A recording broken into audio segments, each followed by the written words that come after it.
In a near-future civil war, Lila Amir, an ex-Air Force rescue pilot turned humanitarian commander, leads a desperate night extraction of patients and refugees from a besieged coastal hospital. Haunted by a past mission that went wrong, she must navigate a maze of surface-to-air threats, mercenary drones, and bureaucratic indifference to bring everyone on board. After the last body count reads all saved, Lila reaches for a microphone and uses the one thing left of her old life, her old call sign, Sparrow 1. The utterance cracks the enforced radio silence like a bell. Two F-22s break their silence and answer, bringing firepower, an old friendship, and the possibility of redemption. The story follows Lila, her co-pilot Jonah, flight nurse Dr. Mara Singh, and F-22 flight lead Elias Hawk, roads through tension, reconciliation, and moral reckoning as they fight to protect the lives they've already promised to save. Cinematic, emotionally rich, and tautly paced, the tale explores themes of responsibility, survival, and the fragile grace of forgiveness.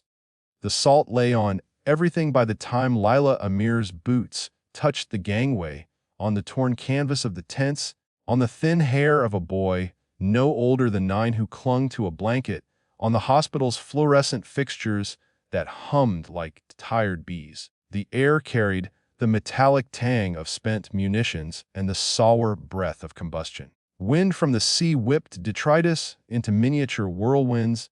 A banner advertising a dental clinic flapped like a wounded flag beyond the compound wall. Lila moved with the economy of someone who had had to save people in less forgiving circumstances. Her bag bumped against her hip, a weight as familiar as an old bruise. A woman reached out and grasped her sleeve, white-knuckled, the fingers of someone who had been awake for days. Dr. Mara Singh's eyes met Layla's. No words, only the small, strict nod Mara reserved for moments that required absolute attention. Behind Mara, Jonah stood by the cargo bay door, knees anxious. He was 27, earnest in a way that made Layla's ribs ache with memory. He was the co-pilot who still asked questions because he thought answers could be collected and stacked like spare parts. "Everything ready?" Jonah asked. He kept his voice low as if the night might overhear. "All of them counted," Layla said, not looking at him. The hospital's roll had changed 3 times in the last hour. The last count was always the one that mattered. Even a single life left behind would gnaw the edges of whatever redemption she thought she'd earned. Mara's jaw tightened. 24 civilians, 5 staff, 12 children. A translator, an old man who smells of cigarette smoke and rosewater, and a woman who has been muttering prayers in a language none of us speak. There's a child, Samir, who clung to an oxygen mask like a talisman. He's got a fever, but he's breathing. Lila shifted the strap of her bag and looked past Mara at the luminous line of the airstrip, an improvised thing of packed sand and hope. The aircraft waited like a patient animal, a hulking, patched turboprop from Haven Wings with a patched nose cone and a painted dove that had been scraped almost away by shrapnel. The dove belonged to an easier life of logos and fundraisers. Tonight, it looked like armor. "We'll go now," she said. The words were not a command so much as a proposition to the university. We will not be measured by regret tonight. They moved like a single organism, practiced and quiet. Jonah did his checks with the meticulous tenderness of someone who worshipped machines. Mara moved among the boarded stretchers like a rain-soaked midwife. Lila's hands were busy with the manifest and the routes. 2 corridors of sky that might or might not be open. She ran the numbers mentally, like prayer beads: fuel, weight, range, the shift of the wind off the sea. Her palms remembered the old feel of the cockpit, as if memory had worn grooves into them. There was a thrum at the edge of hearing, a far-off engine, and then another, like a second heart. Lila froze, and Jonah looked up. The sound was too precise, too clean, turbine blades in perfect tempo. F-22s, she thought before the thought was conscious. A ridiculous image, sleek, Angular fighters cutting the night, guns and missiles wrapped in black. In the region's fractured air campaigns, such assets were both rare and politically explosive. If they were wrong, they could paint the lives below in fire. No one spoke of rules tonight. Rules had been written in better times by men with clean shirts and tidy certainties. Here, everything was improvisation. The takeoff was a whisper of grit and wind. Around them, the refugees clung to smuggled possessions. One child with a toy car whose paint had long since flaked away, a mother with a cooking spoon tucked like a talisman. Lila watched their hands, the small signs of humanity. The plane lifted with the precarious grace of something that had no right to fly, but did anyway. Below, the hospital receded, a cluster of lights and a single, stubborn column of smoke. The first memory came then, unbidden a year ago, a different field, a different plane, and the smell of diesel and burned hair. Layla's jaw went hard. She had replayed that mission until it had become a geography in her mind. Every wrong turn, every compromise. That night had been the one before the official inquiries had dissolved into polite silence. The tape of their survival had been cut in the middle. Whoever held the scissors had been very careful. People had died. The worst part had not been the dying. It had been the faces, the infants with their eyes too large, the woman who'd begged Lila not to leave. "Don't let me be a number," she had said. "Do not make my life a notation in a ledger." Lila never forgot how small and heavy that phrase had been.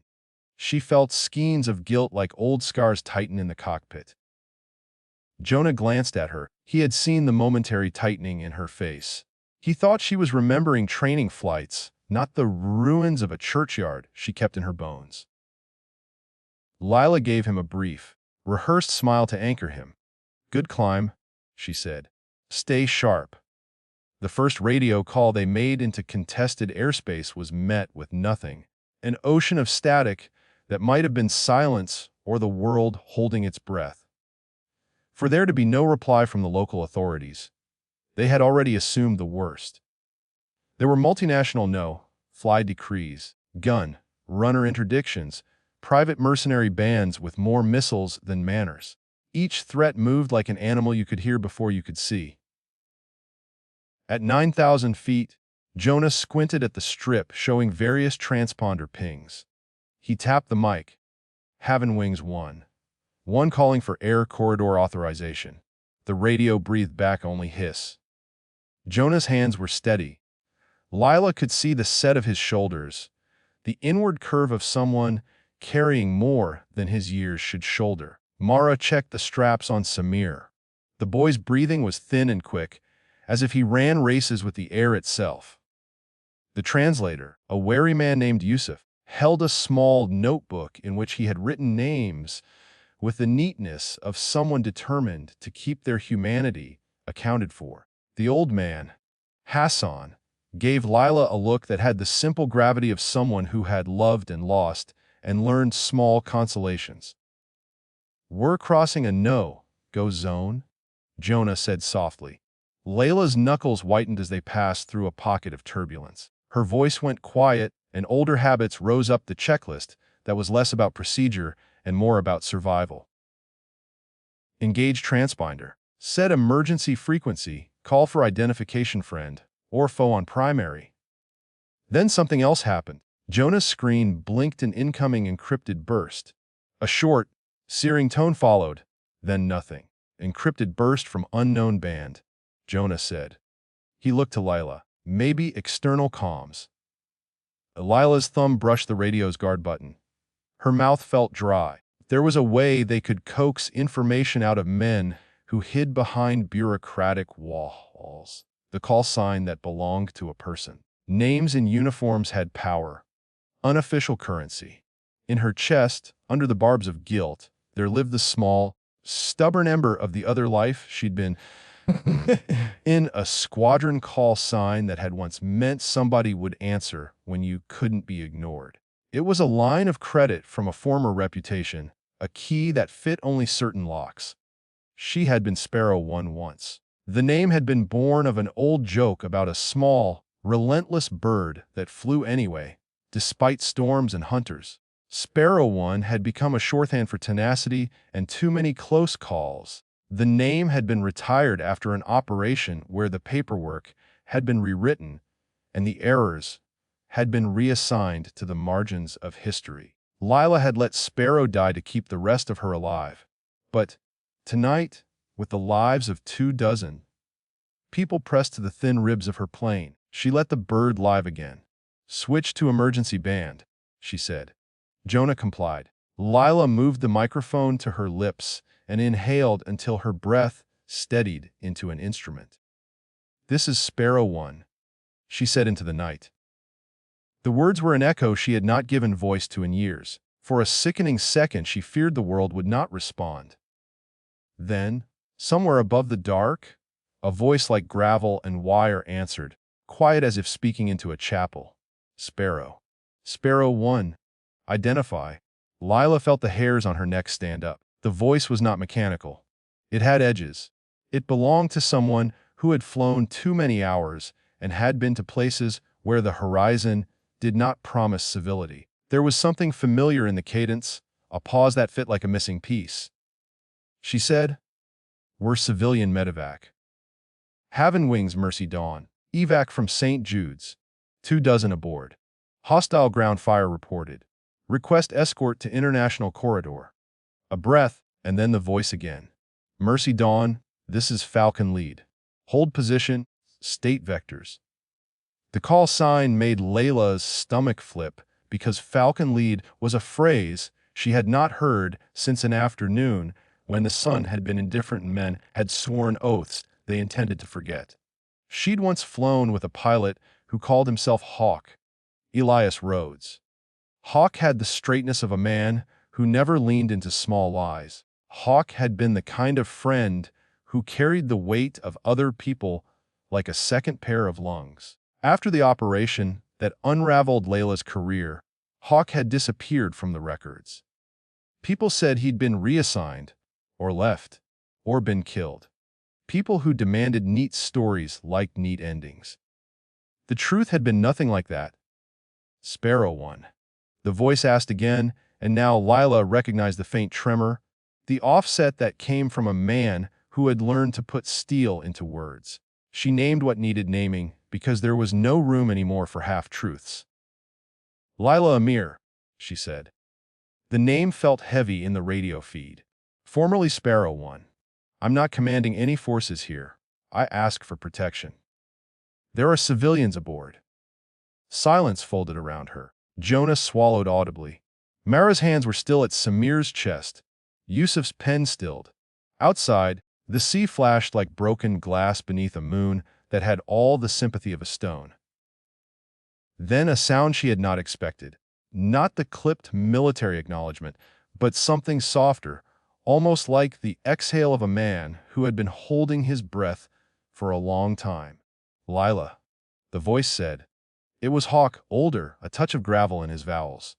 For a second, Lila forgot the cockpit, the passengers, the world that could end in a sky full of fire. She remembered a bar in which Hawk had once taught her how to stop a tremor in her hands before takeoff. She remembered a laugh he had given her when she had been terrified.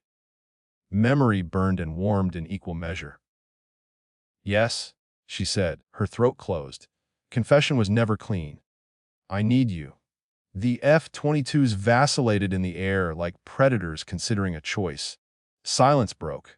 Not the professional, bureaucratic silence that existed to make sure radio channels didn't become battlegrounds of chatter, but something personal. Another voice came, a woman's, cool and precise. "Falcon 2. Confirm identification. Are you civilian?" "Sparrow One." Lila mostly wanted to close her eyes and sleep. She wanted absolution for things she'd done that had haunted her dreams. Instead, she answered with the exact truth she could afford. "We are civilian. Humanitarian. I have the manifest. We are not armed. We are taking off from St. Jude's, heading west to International Air Corridor Bravo."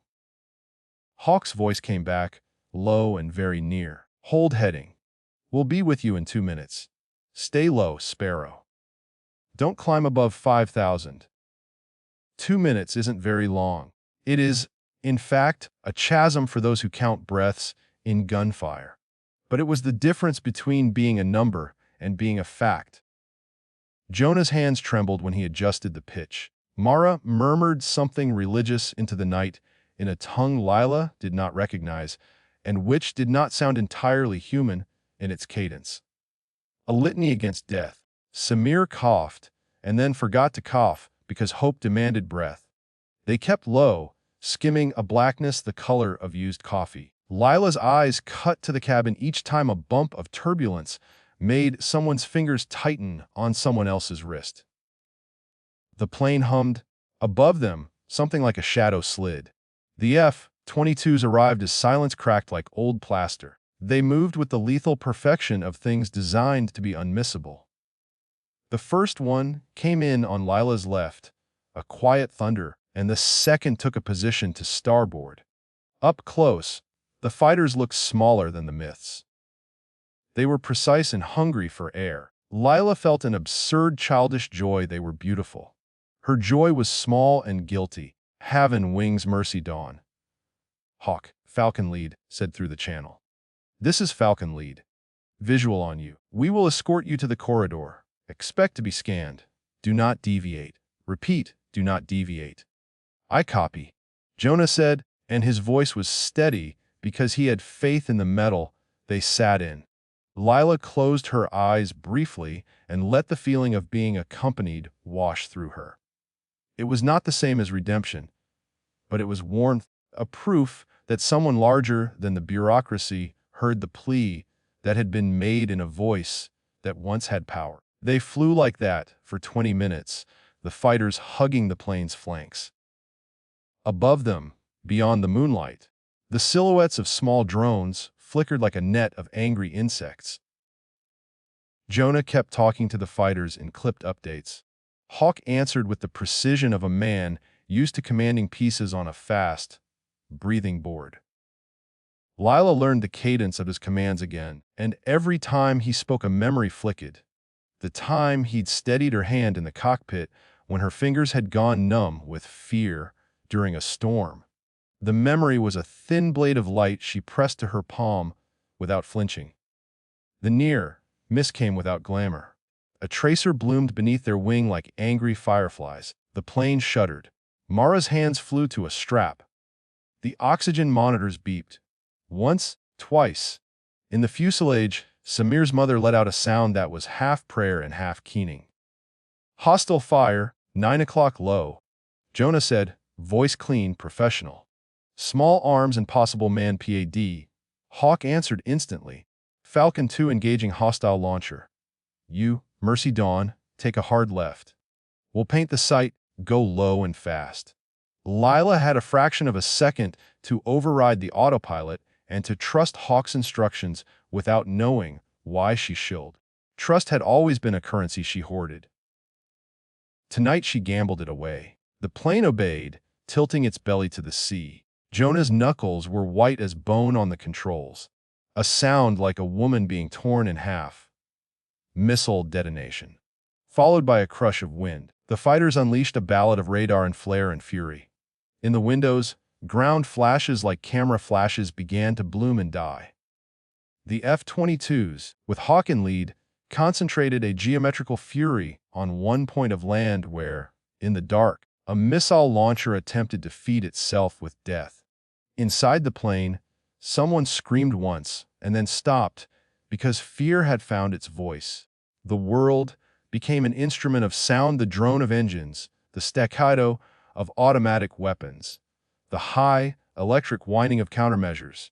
Lila felt the plane respond as if it had its own will to survive. Each of the passengers clung to that will like a rope. They crossed into the corridor with a final, nasal howl from a nearby ground launcher, and the F-22s spread like a pair of guardians. And then Hawk's voice came through again, breathless with effort. Clear. You're heading west. Surface to air threat neutralized. Corridor secure for 5 minutes. Proceed to waypoint Alpha and climb to safe altitude when cleared." The words were small, neutral. They hit a storm of men adjusting levers, launching shields, making tiny formal decisions that kept the sky from swallowing flesh. Jonah's grin when he repeated the clearance to Layla was a child's sun. Bright, temporary. Layla closed her eyes and, for a brief, glittering moment, allowed herself something close to relief. When they finally reached the international airspace and the dull blue of sea lights turned into the even darker absence of ocean, the passengers began to breathe like people who had been underwater and were allowed to surface. Samir's fever broke with a small, inarticulate laugh that came out of him like a burp. Yusuf wrote names in his book with a tremulous hand. Hassan smiled at Lila in a way that seemed to stitch up the inside of her. "You did it?" Jonah said quietly. He looked younger and yet somehow more whole. Layla wanted to catalog every single face in the cabin like trophies of some private war, to lay them next to the memory of those she had failed and say, "Look, see." But memories are untidy. The ledger of left behinds would not be closed by one night's success. Redemption did not arrive as an invoice paid. It came like a slow accretion. She cleared the cabin with Mara while Jonah flew. Passengers slept in ragged clusters. Some wept into hands. Some pressed the dove painted on the plane's husk and spoke to it as if it were a talisman. Mara moved among them, the small mediations of bandages and cool compresses. Lila watched Mara from the cockpit doorway, and something like envy swept through her. Doctors had clear endpoints sometimes. Stitches, a prescription, a prognosis. Pilots had no such neatness. The sky did not offer closure. It offered moments in which you could keep breathing. As the plane, 8 hours in fuel, and the sea below turned from molten metal to glassy black, Lila found herself reaching for the microphone again. This time, she did not use Sparrow 1 to beg. She used it to speak an honest fact into the open air. Falcon lid. "Hawk, this is Sparrow 1, she said. Her voice was softer than before. "Thank you." There was a pause. Jonah's hand hovered near the throttle. Mara looked at Lila, then away. Lila felt the hair rise along the back of her neck, as if the radio carried not just voice, but the weight of all that had been said and unsaid between two people. Hawk's reply was almost a laugh, brittle with emotion. "Don't thank me yet. You still fly like you steal the sky." "That's the only way I know," Layla said. The fighter pilot was quiet for a long breath. "There are things to speak about when we land," he said finally. "You owe me a beer." It should have been nothing. 2 professional courtesies traded across a channel. But the words struck Layla with the force of a bell. A beer had been a shorthand for ordinary life's small, shared, stupid rituals you performed when there were no explosive arcs to zip around your heart. To owe Hawk a beer meant there was room for ordinary things again. It meant the world allowed for more than evacuation manifests and quiet funerals. "You still drink bitter," she replied, smiling despite herself. "Only if you buy," he answered, and for the first time since they had lifted off from the black sand of St. Jude's, Lila laughed. It started small and then gathered itself into a thing that seemed to loosen muscles she did not know she had kept clenched. Jonah laughed with her. Mara smiled, a small, private thing like the gleam on a scalpel. The passengers, waking to newly safe horizons, laughed in ways that made the plane fold in on itself with relief. They landed under a sky waiting with bureaucrats and blue lights, with aid workers holding clipboards who did their best to make chaos into an Excel sheet. The international corridor opened into a seaport where Haven Wings had a small, battered hangar. People streamed off the plane with names and badges, and volunteers wrapped them in blankets. The translators read names, and names took on human weight. Lila stepped out of the cockpit and felt the press of eyes, the small gratitude of those whose lives had been momentarily spared. She felt the old ache of regret like a familiar coat. It sat on her shoulders, but did not crush her. Above the cluster of floodlights, a thin silhouette of two fighters pivoted and receded, their shapes like punctuation marks across the sky. Hawk's presence had faded back into the night like smoke, and with it went a different kind of safety, the kind that could not be scheduled. The debrief was a quick thing in a warm room that smelled faintly of coffee and printer toner. Officials asked questions that felt perfunctory. Mara answered with a physician's calm and precise voice.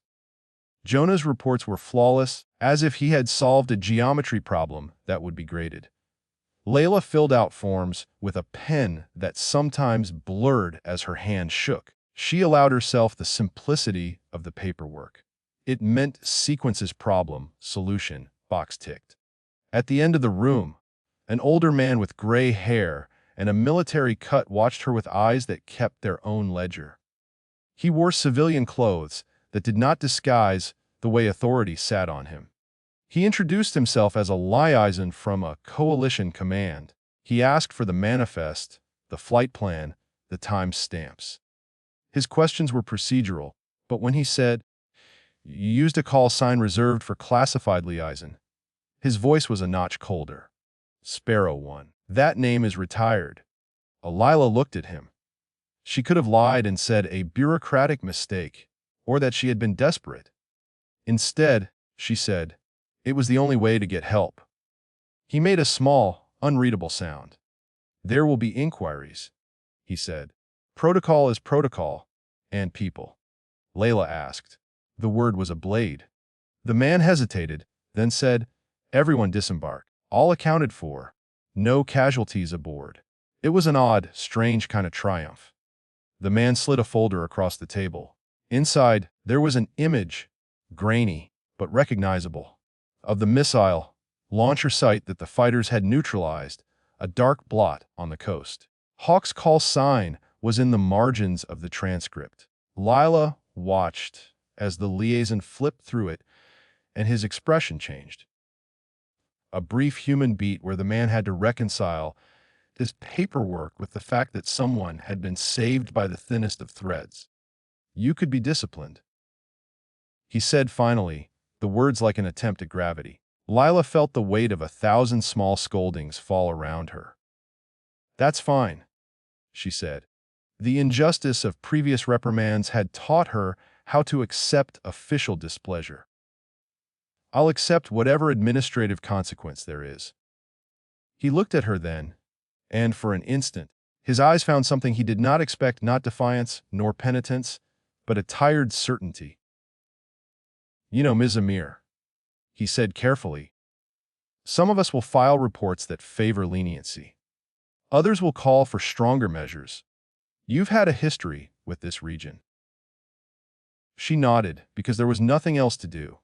History sat in her like a splinter you had learned to ignore. As the room emptied, Jonah stayed behind with Mara. They all knew that the real work of saving people did not end with the last strap unbuckled. The refugees would be processed, sheltered, sometimes rehomed, sometimes the outcomes were as uncertain as the weather. Layla walked outside into the cold that tasted of salt and diesel. The fighters had left entirely now. Their silhouettes were gone. The sky was empty and honest. Hawk waited by the tarmac, leaning against an empty console, his silhouette carved by the hangar lights. He looked smaller than the legends, and the smallness did not diminish him, it humanized him. For a moment, Lila simply watched him. He watched her with eyes that had learned to read someone's readiness for blame or forgiveness like a book held open on a table. You owe me a beer, he said, and his voice had that old, easy humor, the kind that was meant to translate ruin into something ordinary. She smiled, and the words that came were small and true. I owe you more than that. He nodded. For the first time in a long while, there was no need to perform the machinery of false bravado. Tell me what happened, he said simply. Lila told him in a way that did not pick at old scabs, but left them visible, an inventory of choices and miscalculations, of the weight of lives she had left behind before. She told him about the woman's voice begging, the ledger that had turned people into numbers, the name of the sick child who had died in her arms. Each sentence was a stone she set down and did not pick up again. Hawk listened without interruption. He had a way of listening that was not a preparation for a retort, but rather an act of presence. When she finished, the knight held its breath.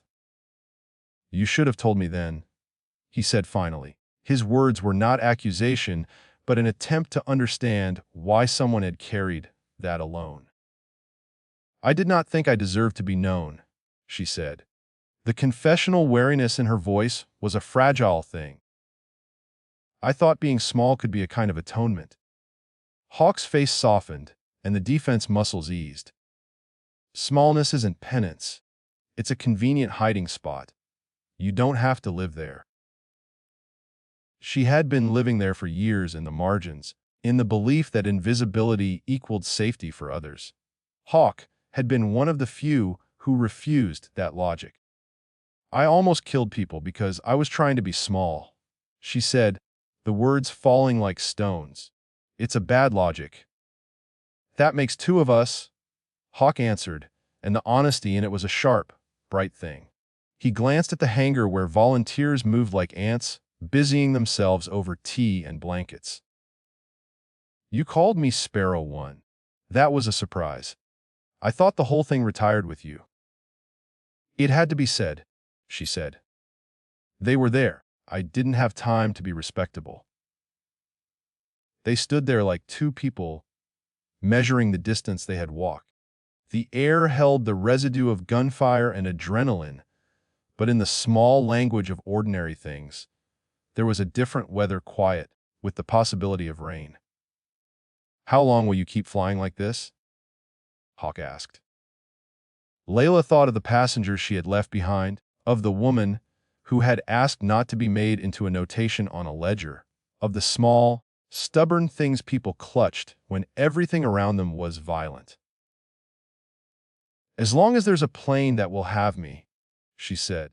"As long as there are people who think being saved matters." He made a small noise that might have been laughter. "Then buy the beer," he said. "When?" she asked. "Now," he said, because he had a way of pressing the moment until it either broke or yielded. "You saved them. For once, accept a small thing in exchange." She looked at him and understood. There was no flamboyant absolution coming. There would be debriefings, accusations, and bureaucratic teeth. But a beater, bitter and cold and real, offered the most dangerous thing, the ordinary, to accept one's place at a small table with an old comrade meant admitting that you were still in the room of living things that needed other living things. They walked toward the hangar where a volunteer had set up a small brazier and a tin kettle. Jonah and Mara joined them, faces raw with gentle exhaustion. The refugees had been given blankets and warm soup. They slept in rows on mattresses that smelled like detergent and hope. In the hum of the hangar, the conversation was small. They traded stories of nights on the edge and joked about engines with a reverence that bordered on the religious. When the beer came, it tasted like ordinary Salvation sharp, cold glass in hand, a small clink that was the sound of something continuing. Lila let herself be in the moment. It did not solve the ledger of her past, but it sealed a temporary truce with the parts of her that demanded punishment. Hawk raised his bottle in a gesture more significant than ceremony. "To the bird that kept flying," he said. "To those who finally trusted it," she replied. They drank. Jonah drank with the kind of brightness that said this was the first time he had tasted a victory that didn't need to be reported. Mara's lips pressed into a smile that was both a release and a promise. Outside, the sea breathed, steady and uncaring and gloriously there. Later, when the hangar quieted and the refugees slept under the glow of makeshift lamps, Lila sat on a crate and looked at the radio set on the table. The metallic panels reflected her face in a way that exaggerated her lines and softened her hair. She felt like a woman whose debt was complex and long, but who had, for one shining night, managed to keep the most vulnerable from becoming a notation. Hawk's voice came over the radio.